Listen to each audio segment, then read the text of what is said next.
O iho, maupo ka. Thank you po. Magandang hapon po. Magandang hapon naman. Ikaw si Roger. Opo.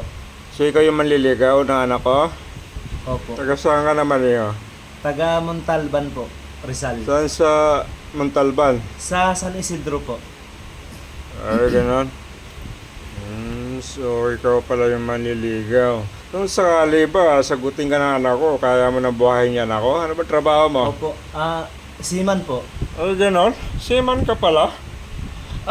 Kasi, timpla lang kape dyan. Samahan mo na rin ng tinapay. Ito palang manliligaw mo seaman pala ito So, iho, nakabakasyon ka pala ngayon. Kasi every 6 months yun, di ba? po. Bababa kayo? Nakadepende po.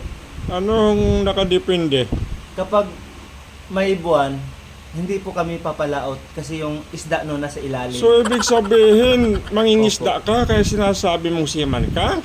Kasi yung tinapay sa kape, cancel mo. Si manluloko pala rin.